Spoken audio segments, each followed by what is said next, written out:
प्यारे साथियों नमस्कार। मैं हूं नीतीश कुमार। आप सभी लोग का रोज नीतीश चैनल में तहे दिल से स्वागत करता हूं। आज आप लोगों के सामने एक नया वीडियो लेके आ चुका है दोस्तों, हिंदी की क्लास। दोस्तों इसमें दोस्तों हम वर्णमाला से जितने भी क्वेश्चन, जितने भी टॉपिक बन सकते हैं, सभी टॉपिक पे चर्चा करने वाले हैं। दोस्तों हम नवीन सर के जैसा नहीं पढ़ा सकते, लेकिन दोस्तों नवीन सर के द्वारा कराए गए क्लास को हम आपको ज़रूर रिवीजन करा सकते हैं, जिससे आपको परीक्षा में बहुत ही मदद मिलने वाला है। तो दोस्तों वीडियो को एंड तक देखते रहना है, वीडियो को बिना स्किप किए हुए पूरा देखना है। वीडियो को लाइक कर लें और शेयर कर लें। पीडीएफ डाउनलोड करने के लिए वीडियो को डिस्क्रिप्शन में टेलीग्राम चैनल का लिंक है, वहां से आप लोग पीडीएफ डाउनलोड कर लें। चलिए आज की क्लास को शुरू करते हैं। उससे पहले हमारे चैनल पर नए हो, चैनल को सब्सक्राइब कर लें। आज का हमारा टॉपिक है वर्णमाला। वर्णमाला की परिभाषा क्या होती है? वर्णों के व्यवस्थित समूह को वर्णमाला कहते हैं। नेक्स्ट है आपका अक्षर व वर्ण में अंतर। अक्षर वो होते हैं जो ध्वनि मुख से निकलकर आकाश में व्याप्त हो जाती है, उसे हम अक्षर कहते हैं। वर्ण वे होते हैं जो मुख से निकली ध्वनि को लिखित रूप देना ही वर्ण कहलाता है। नेक्स्ट पॉइंट आपके स्क्रीन पर है। भाषा की सबसे छोटी लिखित इकाई वर्ण को कहते हैं। वहीं बात कर लेते हैं, भाषा की सबसे छोटी मौखिक इकाई ध्वनि को कहते हैं। नेक्स्ट पॉइंट की बात कर लेते हैं। कुल वर्ण की संख्या 52 होती है, जिसमें 11 स्वर होते हैं, आपके 33 व्यंजन होते हैं और 2 अयोगवाह होते हैं, 4 संयुक्त व्यंजन होते हैं, 2 उच्छिष्ट व्यंजन होते हैं। हमारा नेक्स्ट पॉइंट आपके स्क्रीन पर है। 11 आपके स्वर होते हैं और 34 व्यंजन होते हैं। तो इस प्रकार आप लोग देख सकते हैं, 2 अयोगवाह होते हैं और 4 आपके ये होते हैं और 2 ये होते हैं। नेक्स्ट पॉइंट आपके स्क्रीन पर है। केंद्रीय हिंदी निदेशालय ने 1985 में देवनागरी लिपि और हिंदी वर्तनी की मानकीकरण जारी किया। वहीं बात कर लेते हैं अंतर्राष्ट्रीय अंक 1 2 3 4 5 6 7 8 9 10, ये आपके अंतर्राष्ट्रीय अंक हैं। वहीं बात कर लेते हैं लिपि। किसी भाषा को लिखने का तरीका। हिंदी भाषा की लिपि देवनागरी लिपि है। नेक्स्ट पॉइंट आपके स्क्रीन पर है देवनागरी अंक। तो देवनागरी अंक कुछ इस प्रकार लिखे जाते हैं, आप लोग इसे देखकर ही समझ पाएंगे। नेक्स्ट पॉइंट है स्वर किसे कहते हैं।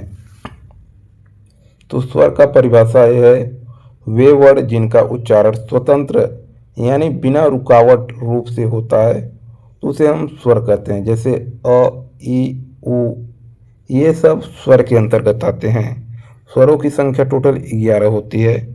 नेक्स्ट पॉइंट आपके स्क्रीन पर है, व्यंजन किसे कहते हैं। व्यंजन वे वर्ण जो स्वतंत्र रूप से नहीं बोले जाते, अर्थात स्वरों की सहायता से उच्चारित होते हैं। जैसे क आपका क और अ मिलके बोल दिया जाता है, ख, ग, अंग इत्यादि, ये सब टोटल 34 व्यंजनों की संख्या होती है। नेक्स्ट पॉइंट हमारा आपके स्क्रीन पर है। नेक्स्ट पॉइंट है क, यदि हलंत लगा हो तो प्रकृति में अर्ध रूप है। जैसे आपका ज में हलंत लगा है, इसमें अ मिलाने पर पूरा ज बनता है। जा में आपका ज में हलंत लगा है, इसमें आ जोड़ने पर जा का निर्माण होता है। इसी प्रकार आपका हलंत लगने पर उसमें स्वर लगाने से वो पूर्ण शब्द बन जाता है। तो यहाँ पे देख सकते हैं तमाम उदाहरण हैं।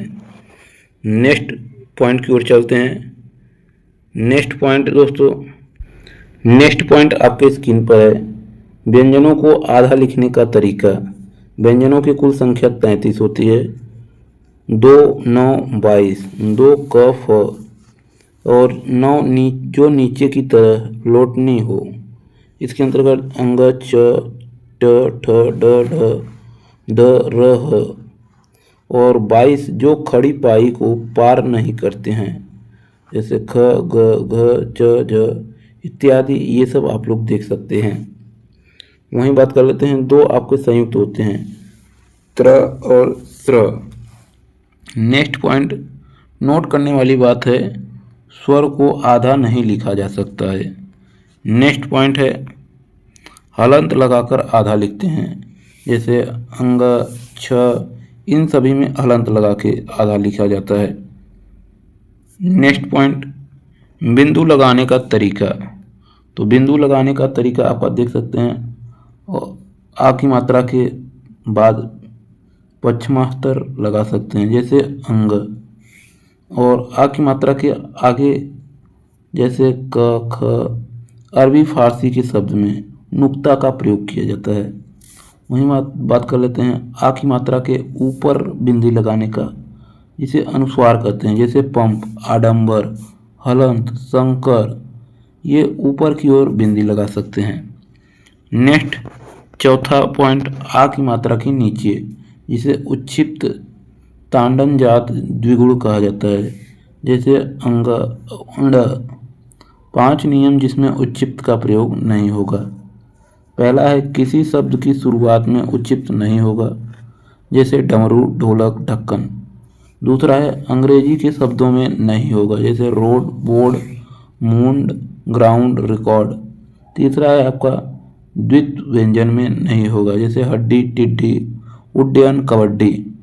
चौथा है आपका, उपसर्ग यदि है तो नहीं प्रयोग होगा, जैसे निडर। पांचवा आपका, ड, ठ के तुरंत पहले या तुरंत बाद अनुस्वार हो तो नहीं प्रयोग होगा, जैसे आडंबर, ग्राउंड। होमवर्क की बात करें, डरपोक उच्छिप्त होगा या नहीं, ये आपको कमेंट करके बताना है। नेक्स्ट पॉइंट की ओर चल। नेक्स्ट पॉइंट है स्वरों का वर्गीकरण। स्वरों का वर्गीकरण के अंतर्गत आ, ई, उ, ऋषि, ए, ओ, औ। पहला है मात्रा के आधार पर। मात्रा के आधार पर हम इसे 3 भागों में बांट सकते हैं। ह्रस्व स्वर, जिसे लघु स्वर यानी एक मात्रिक स्वर कहते हैं, इसकी कुल संख्या 4 होती हैं, अ, ई, उ, ऋषि। दूसरा आपका दीर्घ स्वर, जिसे बड़ा स्वर के नाम से जानते हैं, द्विमात्रिक स्वर के नाम से जानते हैं, इसकी कुल संख्या 7 होती है।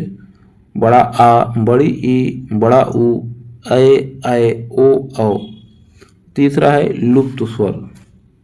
नेक्स्ट पॉइंट है आपका ह्रस्व लघु यानी एक मात्रिक स्वर, जिसके उच्चारण में कम समय लगे, उसे एक मात्रिक स्वर कहते हैं, जैसे अ, ई, उ, ऋषि, दर्शन, चिन्ह। नेक्स्ट पॉइंट दीर्घ यानी द्विमात्रिक स्वर, जिसके उच्चारण में लघु स्वर से 2 गुना समय लगे, जैसे आ, ई, उ, ए, ऐ, ओ, औ आदि। ये सब आपके द्विमात्रिक स्वर के अंतर्गत आते हैं। नेक्स्ट पॉइंट लुप्त स्वर, जिनके उच्चारण में दीर्घ स्वर से कुछ अधिक समय लगे, उसे हम लुप्त स्वर कहते हैं। इसका प्रयोग हम संस्कृत के शब्दों में करते हैं। लघु स्वर से 3 गुना समय लगे, जैसे ओडम, राडम। नेक्स्ट नोट करने वाली बात है, व्यंजन की मात्रा नहीं होती है, मात्रा सिर्फ स्वरों की होती है। नेक्स्ट जिह्वा के आधार पर। जिह्वा के आधार पर हम इसे 3 भागों में बांट सकते हैं, अग्रस्वर, मध्य स्वर और पश्च स्वर। अग्रस्वर जो जीभ के अगले हिस्से से उच्चारित किए जाते हैं, उन्हें हम अग्रस्वर कहते हैं। इसके अंतर्गत ई, ऐ 4 अग्रस्वर के अंतर्गत हैं। मध्य स्वर जिसके जीभ के मध्य हिस्से से उच्चारित होता है, जैसे ओ, फर्स्ट मध्य स्वर होता है, पहला।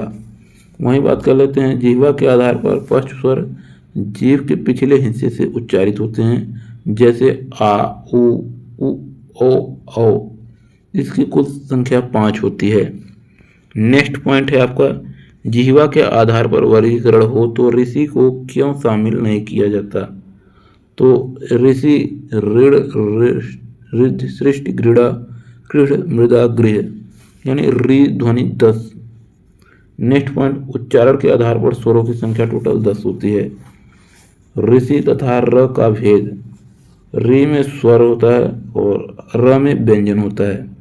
र के भेद, र का सामान्य रूप राकेश, रमेश, र का रेफ रूप कर्म, धर्म, दुर्गाना, और र का पदेन रूप क्रम, प्रकार, क्रिया, भ्रम, प्रवेश आदि ये सब है। नेक्स्ट नोट करने वाली बात है, र को रेफ रूप आधा होता है जबकि अन्य र पूर्ण होते हैं। नेक्स्ट पॉइंट, जैसे ट्रक, क्रम, र का पदेन रूप पूर्ण र होता है। नेक्स्ट तीसरा पॉइंट है, मुख खुलने के आधार पर स्वरों की संख्या। तो मुख खुलने के आधार पर स्वरों की संख्या 4 होती है। पहला विस्तृत स्वर, जिसके अंतर्गत मुंह पूरा खुला रहता है, जैसे आ। दूसरा अर्ध विस्तृत स्वर, मुख जिसमें आधा खुला रहता है, जैसे अ, ए, ओ।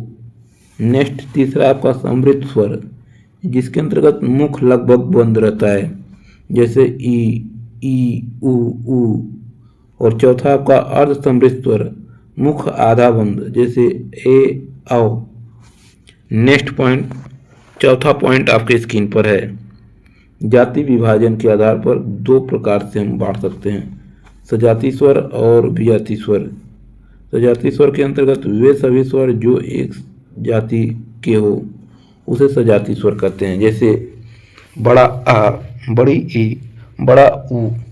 नेक्स्ट पॉइंट, विजातीय स्वर, वे स्वर जो अलग अलग जाति के हो, जैसे ए, ए के अंतर्गत अ, ई, ऐ के अंतर्गत अ, ए। ये सब विजातीय स्वर के अंतर्गत आते हैं। इन्हीं को संयुक्त स्वर भी कहा जाता है। नेक्स्ट पॉइंट आपके स्क्रीन पर है। नेक्स्ट पॉइंट है आपका परंपरा अतिरिक्त वर्ण। तो परंपरा अतिरिक्त वर्ण के आधार पर 3 भागों में भी बांट सकते हैं, अनुनासिक, अनुस्वार और विसर्ग। अनुनासिक यानी जिसमें नाक से कम मुख और ज़्यादा वायु निकलती है उसे हम अनुनासिक कहते हैं। यह तद्भव हिंदी शब्दों में प्रयोग होता है, उदाहरण जैसे गांव, चाँद, दांत, कांटा, 5। दूसरा है आपका अनुस्वार, जिसमें नाक से अधिक मुख से कम वायु निकलता है, उसे अनुस्वार कहते हैं। यह तत्सम संस्कृत शब्दों में प्रयोग होता है। नेक्स्ट तीसरा आपका विसर्ग, संस्कृत के शब्दों में स्वर के बाद प्रयोग होता है, उदाहरण आपका प्रातः, अंत, दुख। नेक्स्ट पॉइंट है आपका नोट करने वाली बात है, पंडित किशोर प्रसाद वाजपेयी के अनुसार स्वरों अनुस्वार और विसर्ग स्वर नहीं हैं, यह व्यंजनों की तरह रूप से पहले नहीं आते। नेक्स्ट अंतः इसको अयोगवाह कहा गया है। नेक्स्ट पॉइंट की बात कर लो, जैसे ठंड, अंत, प्रातः, व्यंजन स्वर से पहले आता है। हिंदी में कोई 2 स्वर साथ नहीं होते हैं, लिखे होते हैं। वहीं बात करते हैं यह क्रिया शब्द न हो। तो नेक्स्ट पॉइंट की ओर चलते हैं, तद्भव तत्सम स्वर के बाद अनुनासिक अवहसना कैंची से। नेक्स्ट पॉइंट आपके स्क्रीन पर है, व्यंजन स्पर्श संघर्षी व्यंजन। इसके अंतर्गत क, ख, ग, घ, च, छ, ज, झ, ड़, त, थ, द, ध, ड, त, थ, द, ध, प, फ, ब, भ। वर्गीकरण व्यंजनों की कुल संख्या 25 होती है, जिसमें 16 स्पर्शी व्यंजन, 4 स्पर्श व्यंजन, 15 नासिक के व्यंजन। नेक्स्ट पॉइंट आपके स्क्रीन पर है, अंतःस्वर व्यंजन। अंतःस्वर व्यंजन के अंतर्गत य, र, ल, व। इसको डॉक्टर भोलानाथ तिवारी ने संघर्षहीन सप्रवाह व्यंजन भी कहा है। नेक्स्ट पॉइंट, कौवा महिलाएं आइए, कौवा महिलाएं आइए। नेक्स्ट तीसरा है आपका प्रकंपित लुंठित व्यंजन। नेक्स्ट पार्श्विक व्यंजन। नेक्स्ट पॉइंट की बात कर लेते हैं, उसमें व्यंजन जिन वर्गों के उच्चारण में जो से श्वास खींचता पड़ता है उसे हम उसमें व्यंजन कहते हैं। नेक्स्ट पॉइंट की ओर चलते हैं। नेक्स्ट पॉइंट आपकी स्क्रीन पर है। नेक्स्ट पॉइंट आगत स्वर। यदि अंग्रेजी के शब्दों में हिंदी में लिखा जाए, जैसे hotel, hospital, college, acknowledge, coffee, operate day. Next point आपके स्क्रीन पर है, उच्चारण के आधार पर वर्णों की वर्गीकरण।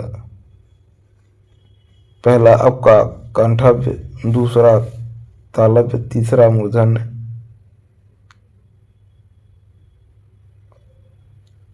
चौथा आपका धन्वंत, पांचवा आपका ओष्ठ्रिशी। नेक्स्ट पॉइंट आपके स्क्रीन पर है। अरबी फारसी के शब्दों को प्रयोग भाषा में राजा शिव प्रसाद सितारे हिंद द्वारा किया गया। नेक्स्ट पॉइंट आपका है खसन चर्फ।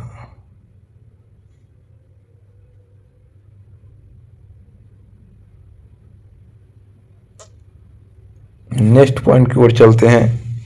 नेक्स्ट पॉइंट हमारा आपके स्क्रीन पर है। नुक्ता, नई विकसित ध्वनि इन्हीं को कहते हैं। इसका सबसे पहले प्रयोग हिंदी भाषा में राजा शिव प्रसाद सितारे हिंद द्वारा किया गया है। नेक्स्ट पॉइंट आपका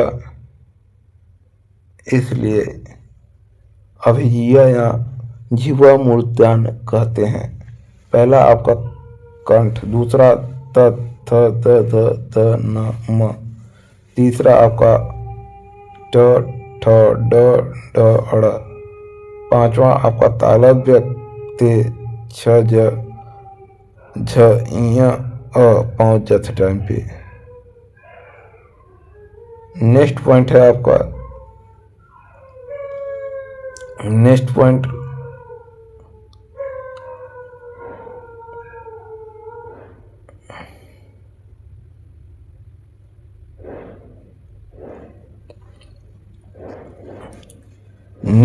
आपका प्राणत्व के आधार पर व्यंजन की वर्गीकरण।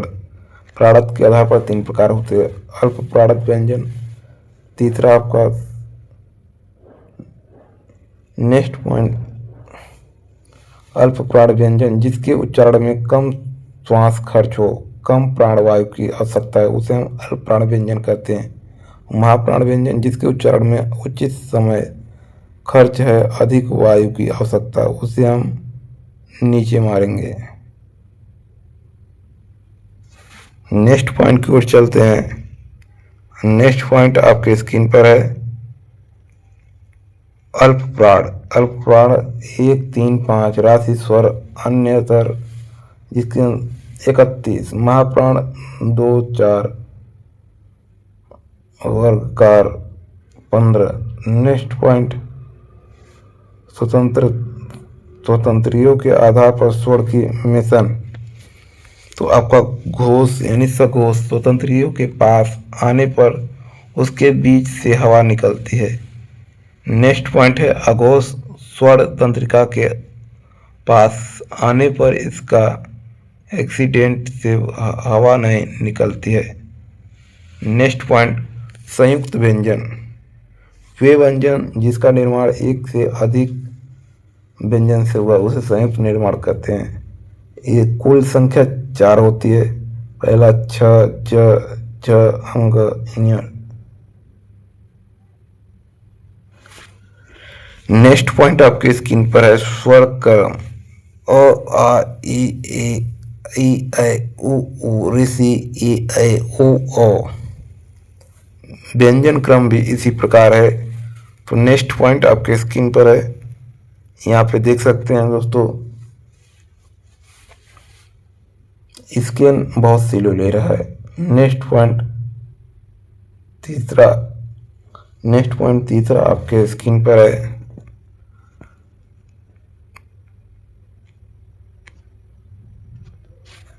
नेक्स्ट पॉइंट आपके स्क्रीन पर है। तो यहाँ पे देख सकते हैं दोस्तों, सिंह, अंकुश, चांद, श्रुति, बुद्धिमान, ज्येष्ठ, श्रद्धा। इसके अंतर्गत कुछ महत्वपूर्ण विशेषताएं हैं जो आप लोग देख कर ही समझ सकते हैं।